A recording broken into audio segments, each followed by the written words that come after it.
Capítulo 1 Profecia.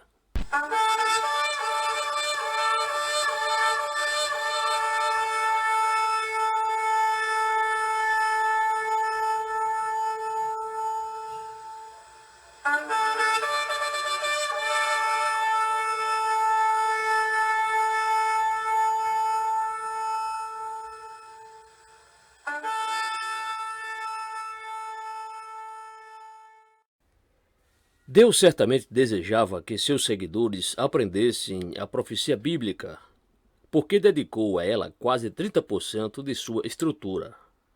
A profecia não somente nos coloca a par dos acontecimentos futuros, como também nos assegura de que Deus cumpre sua palavra e suas promessas.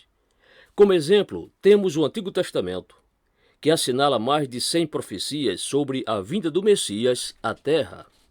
Por meio dessas profecias, sabemos que Jesus foi verdadeiramente o Messias, pois ele cumpriu cada uma delas.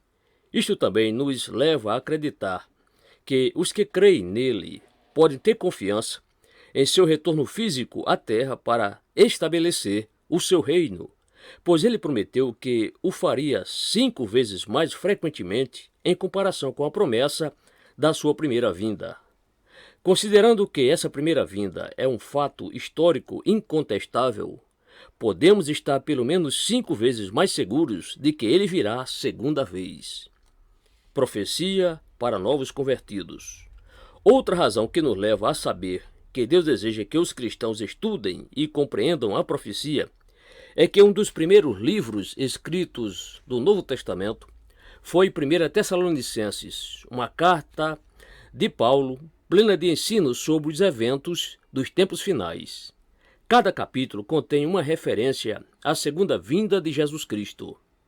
O apóstolo que Deus usou para estabelecer o modelo de igreja local para todo o mundo ensinou os detalhes da profecia bíblica àquela nova igreja em Tessalônica durante suas primeiras 3 semanas de permanência ali.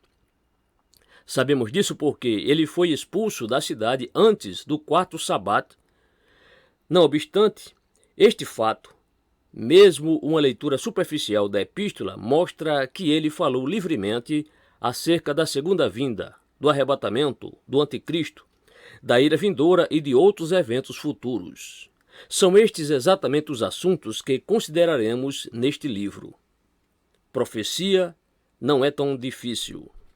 Durante as 3 décadas passadas, houve uma carência de ensino sobre profecia, tanto em nossos seminários como em nossas igrejas. Muitos professores de seminário, educados em escolas graduadas seculares, foram muitas vezes humilhados por seus mestres humanistas por crerem na proposição fundamentalista quanto à Escritura. Aceitar a Bíblia literalmente era ridículo, e esses estudantes foram levados a crer que profecia era algo confuso e de difícil compreensão. Em consequência disso, quando esses homens se tornaram professores e passaram a instruir os futuros pastores do país, falharam em não ensinar as passagens proféticas das Escrituras, sob a alegação de que profecia é um assunto muito controvertido. Admitindo-se que ninguém pode ensinar o que não conhece, milhares de nossas igrejas atuais nunca desfrutaram o privilégio de ouvir uma aula, palestra ou sermão sobre profecia. Não porque o pastor não acredite nela, mas porque não está bem familiarizado com este assunto. Um pastor indagado sobre como encarava a questão da controvérsia sobre profecia, respondeu peremptoriamente: simplesmente não trato deste assunto. O quê? Ele não está envolvido com quase 30% da Bíblia? Geralmente as pessoas leigas que leem livros sobre profecia, ou assistem a conferências sobre o assunto, ou leem revistas que abordam o tema, conhecem mais do que seus pastores sobre textos bíblicos a respeito de profecia. Um pastor de uma das mais célebres igrejas dos Estados Unidos da América, um autor popular, convidou-me há pouco tempo para ser seu coautor em um novo livro sobre profecia. Explicou-me que seu editor o havia procurado com a ideia em razão do renovado interesse sobre o assunto da iminência do novo milênio. Meu amigo acrescentou, aspas, Nunca fiz um estudo sobre profecia e não me senti qualificado para assumir a empreitada. Tenho lido bastante os seus escritos e somos concordes acerca dos pontos básicos, por isso pensei que seria bom se tentássemos ambos desenvolver este projeto. Fecha aspas. Incentivei-o a empreender o estudo da matéria e escrever ele mesmo o livro, pois o assunto não é tão difícil. Qualquer pessoa pode entender os acontecimentos importantes da profecia bíblica, se dedicar um pouco de seu tempo comparando texto com texto, evitando a tentação de espiritualizar qualquer coisa que, de início, pareça complexa. Uma boa regra simples e prática é: quando estudar uma passagem, use a regra de ouro da interpretação bíblica. Quando o pleno entendimento da Escritura forma o sentido comum, não procure outro, mas tome cada palavra em seu principal significado literal, a menos que os fatos do contexto imediato indiquem claramente outro sentido. Dr. David L. Cooper. Seguindo esta regra, será relativamente fácil compreender a Escritura.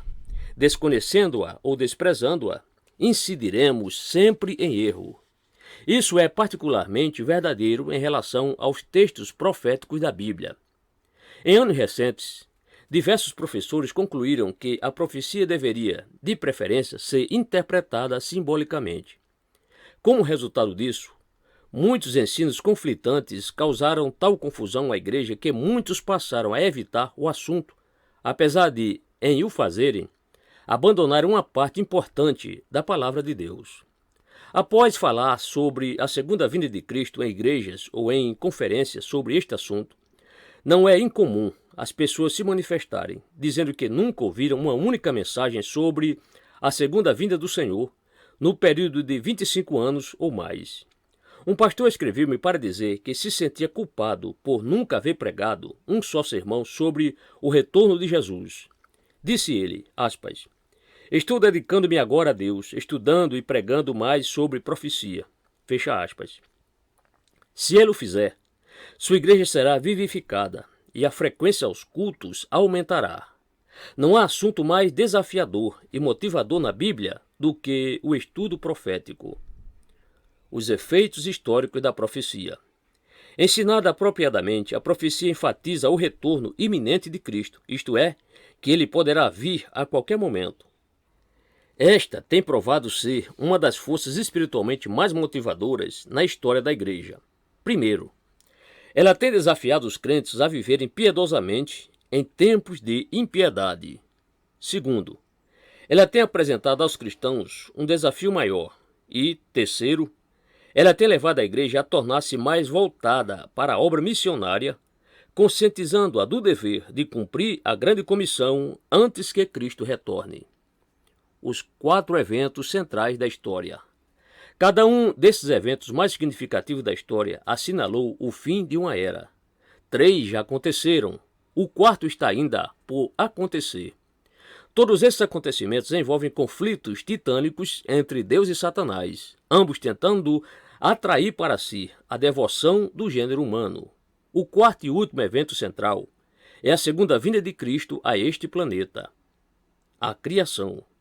De acordo com o primeiro capítulo de Gênesis, que significa começos, a criação realça a origem da criatura muito especial, o homem, que se constitui não apenas de um corpo e mente, mas também de uma alma imortal. Este evento central é retratado nos 3 primeiros capítulos de Gênesis. Os efeitos da queda, isto é, o pecado de Adão e Eva, que foram criados santos, mas usaram seu livre-arbítrio para desobedecer a Deus, mergulharam o mundo no pecado e na corrupção, produzindo uma população pré-diluviana tão ímpia, em apenas 1000 anos, que levou Deus a destruí-la totalmente, com exceção de Noé e sua família. O dilúvio. O dilúvio mundial, descrito em pormenores nos capítulos 6 a 8 do livro de Gênesis, mostra como Deus repovoou o mundo a partir de apenas 8 pessoas. Este acontecimento monumental é mencionado na literatura de vários povos do mundo antigo, proporcionando a evidência incontestável de sua universalidade. Se a comunidade científica reconhecesse este fato, uma flechada atravessaria o coração da teoria da evolução, juntamente com a teoria da evolução teísta. Deus dirigindo a evolução. Entretanto, o homem humanista acredita antes na teoria não científica da evolução que na verdade da Escritura, segundo a qual Deus criou o homem e o manterá responsável pela maneira como vive. A cruz. O terceiro evento da história foi a crucificação de Jesus Cristo.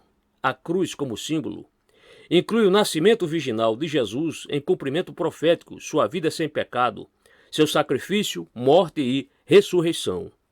Quando ele, como Filho unigênito de Deus, entregou-se à morte sobre aquela cruz pelos pecados de todo o mundo, encerrou a era da lei e inaugurou a era da graça.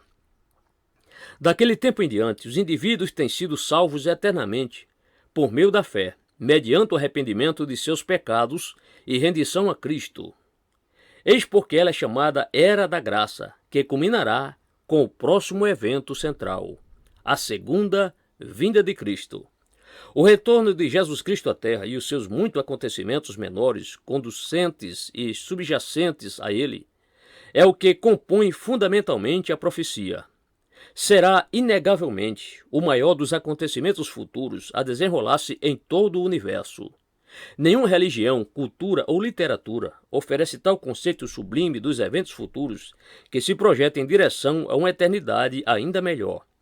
Uma vez compreendidos, estes acontecimentos emocionantes provam-se tão excitantes e inspiradores que muitos têm deixado seus pecados para encontrar-se com Jesus como seu Senhor e Salvador. Uma boa razão para todos os cristãos se inteirarem deles, principalmente pelo fato de estarmos observando tanto desses eventos se cumprirem em nossa época. Há outros eventos importantes na história, mas nenhum de maior relevância que estes quatro. Eles estão realçados na ilustração seguinte, que também identifica os eventos centrais do roteiro da peregrinação do homem na Terra, separando as eras passadas das vindouras. Os quatro eventos centrais da história. Por alguma razão que somente Deus conhece, a Bíblia fala muito pouco sobre as eras passadas ou vindouras. Deus parece mais interessado no entendimento do homem sobre o seu próprio passado. Por isso, 50% dos 66 livros da Bíblia cobrem a história humana. Ela contém uma riqueza de informações históricas que têm sido documentadas por arqueólogos durante os últimos 2 séculos. Os 66 livros da Bíblia tratam especialmente da existência do homem no período a que chamamos tempo, de Adão a Eva, até a vinda do reino de Jesus Cristo. 25% da Bíblia contém instruções sobre como viver no presente e como tratar o semelhante. 28% dos textos consistem de profecias, algumas das quais já cumpridas em Israel e na primeira vinda de Cristo. As Escrituras mencionam brevemente nossa entrada no céu para desfrutarmos a eternidade e revelam também algumas palavras confortadoras sobre nosso futuro. Um exemplo: e assim estaremos para sempre com o Senhor. 1 Tessalonicenses 4,17. Outro é uma promessa maravilhosa de Jesus: na casa de meu Pai há muitas moradas. Vou preparar-vos lugar. Voltarei e vos receberei para mim mesmo, para que, onde eu estou, estejais vós também. João 14, versos 2 e 3.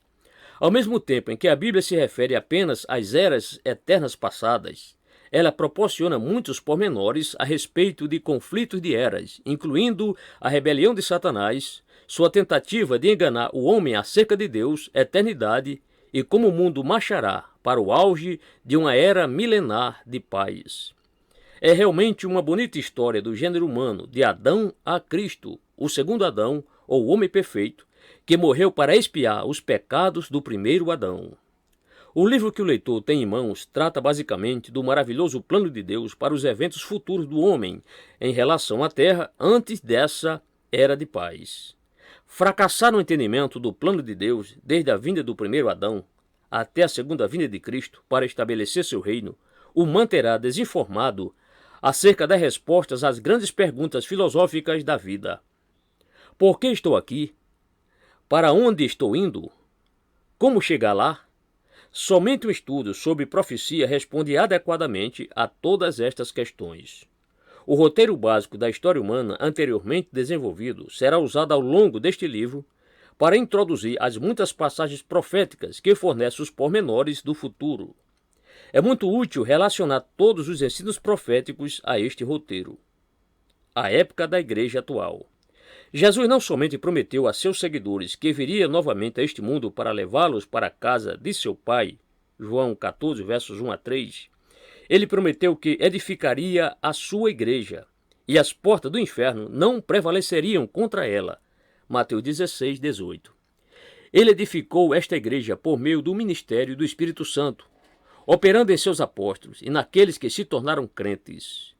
Por 20 séculos, sua igreja tem sido perseguida por outras religiões, reis e ditadores. Porém, hoje, ela está mais forte do que nunca. Este é, em si mesmo, um testemunho de sua promessa, pois, embora a igreja continue sendo o grupo mais constantemente odiado no mundo, ela está ainda crescendo e continuará a crescer até que ele nos leve deste mundo. Especialistas em crescimento da igreja consideram que o número atual de cristãos está acima de 1 bilhão e esse número continua ascendente. A era da igreja, iniciada no Pentecostes em Atos 2 até o presente momento, corresponde à era da graça constante da ilustração abaixo. Jesus a descreveu em Mateus 13 e os apóstolos, particularmente Pedro, João e Paulo, dedicaram o restante de sua vida apostólica edificando e instruindo essa igreja. Ela é delineada no livro de Apocalipse de João, capítulos 2 e 3, e principalmente as epístolas definem como suas atividades devem ser conduzidas. Sobre o uso dos gráficos. Um antigo provérbio chinês diz que uma imagem vale por 1000 palavras. Se isto é verdade, bons gráficos ilustrativos sobre profecia valem por 1000 palavras, pois apontam e elucidam a sucessão, definição e época dos acontecimentos proféticos interrelacionados. Por muitos anos, tenho usado tais gráficos em igrejas e conferências sobre profecia para tornar mais fáceis aos ouvintes os conceitos de difícil compreensão. Os gráficos são um ingrediente básico de meus outros 6 livros sobre profecia. Ao longo deste livro, lançarei mão deles para os devidos esclarecimentos. Eventos proféticos do Novo Testamento. À medida que o leitor examina o gráfico da peregrinação do homem neste mundo, passada e futura, espero que se impressione com pelo menos 3 fatos significativos. A cruz. O símbolo mais famoso da história humana assinala o evento mais importante de todos os tempos. Quando Jesus morreu na cruz pelos pecados do mundo inteiro, ele recuou no tempo até Adão e Eva e incluiu a última pessoa que nascerá durante o milênio, os 1000 anos de reinado de Cristo sobre a nova terra, para expiar todo o seu pecado. Ele redimiu todos os atos de fé por todos os que viveram antes dele e ofereceu a todos do seu tempo e dos tempos vindouros, pelo simples ato de fé, um meio de escapar das consequências da queda de Adão e, subsequentemente, do nosso próprio pecado. Este milagre da salvação tornou-se possível por causa da sua condição de Filho de Deus imaculado. A crucificação não foi meramente a morte de um homem pelos pecados dos demais homens, e sim o Filho unigênito de Deus morrendo pelos pecados de toda a humanidade. Cada pessoa precisa fazer uma escolha. Cada pessoa, em cada geração, tem uma escolha a fazer: obedecer a Deus ou fazer sua própria vontade. Nos dias do Velho Testamento, a fé obediente requeria que os homens e mulheres sacrificassem um cordeiro inocente em obediência à instrução de Deus. Desde a obra de Cristo consumada na cruz, esse ato de fé consiste em uma pessoa dobrar os joelhos diante da cruz e invocar o nome do Senhor. Neste sentido, cada indivíduo determina onde deseja passar a eternidade, com Deus ou sem Ele. Estas são as 2 únicas opções. Você tem uma escolha a fazer. Sonde seu próprio coração para constatar se tomou tal decisão. Já invocou pessoalmente o nome do Senhor? Se não o fez, insista em que faça uma pausa na leitura deste livro e tome agora esta decisão. Caso necessite de alguma ajuda sobre as palavras ou o conteúdo da sua oração, sugiro o seguinte: Amado Pai Celestial, confesso que tenho pecado contra o céu e aos teus olhos careço de perdão. Obrigado por teres enviado teu Filho Jesus para morrer na cruz por meus pecados. De acordo com a Bíblia, e graças te dou pela ressurreição dele dentre os mortos. Peço-te hoje que entres em meu coração para remover todo o meu pecado e tornar-se meu Senhor e Salvador. Entrego-me inteiramente a ti. Oro em nome de Jesus. Amém.